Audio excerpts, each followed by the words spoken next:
Le Grand Matin Sud Radio, 7h, 8h30, Patrick Roger. Il est 8h14, comme chaque vendredi, Céline Pina. Bonjour Céline. Bonjour. Vous revenez sur la censure de la loi immigration par le Conseil constitutionnel et qui est accueillie avec soulagement par le camp présidentiel, qui se félicite que les juges aient rendu invalide la plupart des articles ajoutés par la droite en commission mixte paritaire. Alors pour vous, c'est une victoire à la Pyrrhus, hein ? Oui, Pyrrhus était un roi dont l'armée fut décimée au cours de la bataille victorieuse qu'il livra à Héraclée en Italie contre les Romains. Elle le fut à tel point que son royaume ne put s'en remettre. Cela se dit donc d'une victoire chèrement acquise dont les résultats sont au final terribles pour le vainqueur. Le camp présidentiel parade donc en se vantant d'avoir au final fait voter son texte. Mais quelle est la réalité à l'issue de ce médiocre tour de passe-passe ? Eh bien, le fameux virage annoncé à grands coups de trompette et cymbales apparaît pour ce qu'il est, le énième coup de com'. Renaissance se condamne à n'avoir aucun allié, tant la coalition tente de ridiculiser la droite. Quant à la droite, elle se voit créditée d'avoir voulu porter la voix des Français et d'en avoir été empêchée par une fausse main tendue suivie d'une manœuvre politicienne de la majorité. Et le RN, quant à lui, se frotte les mains. Les Français, eux, qui veulent que l'on contrôle les frontières et les flux, se retrouvent donc avec l'annonce de régularisation sur les métiers en tension. Le strike de l'échec est annoncé. Oui, c'est ça. C'est un bien mauvais calcul, donc, ou pas ? Pour le moins, et qui offre de surcroît une ligne politique lisible et des revendications claires à l'opposition de droite, tandis qu'elle met en porte-à-faux une gauche en totale rupture avec les attentes du pays. Ainsi, LR demande une révision de la Constitution pour que la France retrouve des marges de manœuvre en matière d'immigration, et le RN demande un référendum sur l'immigration. Et pendant ce temps, la gauche, à grand renfort de tweets exaltés, exprime son soulagement à l'idée que le Conseil constitutionnel ait avorté le ventre fécond d'où sortent les bêtes immondes, que la France n'ait pas perdu son âme et que la censure de cette loi nous ait empêchés de basculer dans le nazisme.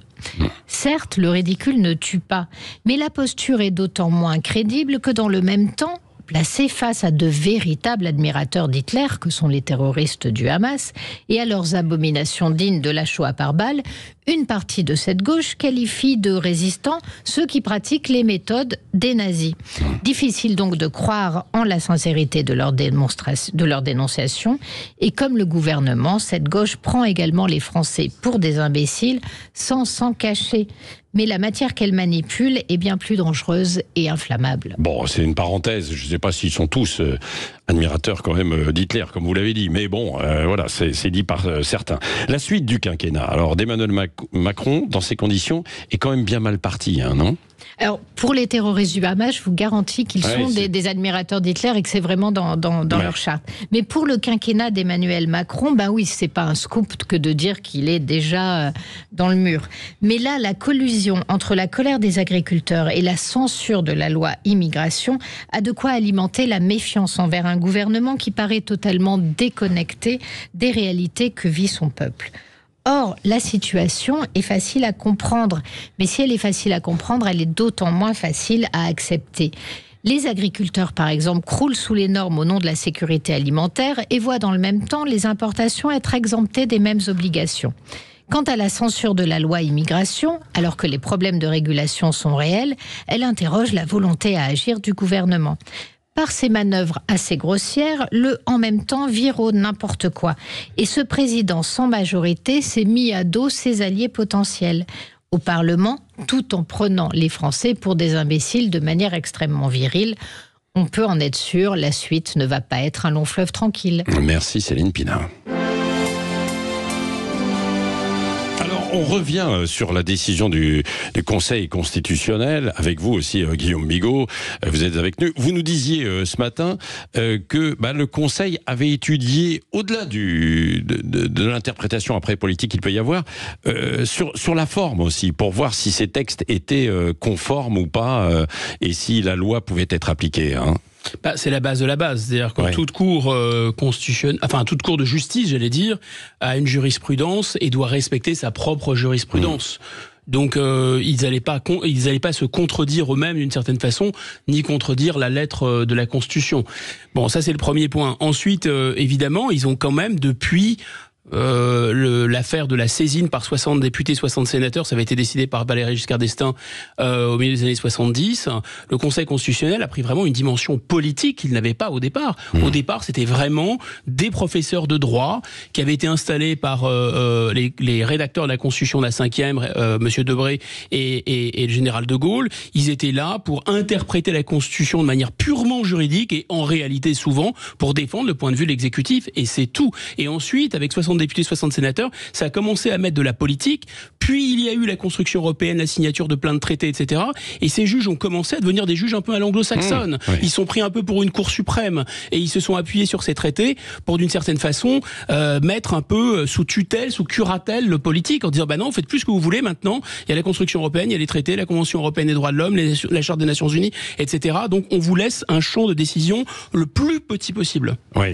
Mais ce qui est intéressant dans la décision du Conseil constitutionnel, c'est qu'en fait, il a essayé d'être subtil, mais ça ne fonctionne pas. Autrement dit, il a abrogé la plupart des articles de la loi, non pas sur un point de vue moral, non pas en arguant sur le fond, en disant qu'ils étaient contraires à la Constitution. Il a dit ce sont des cavaliers de la loi. Autrement dit, il a expliqué qu'il n'avait rien à faire dans une loi dont l'objet aurait dû être beaucoup plus réduit.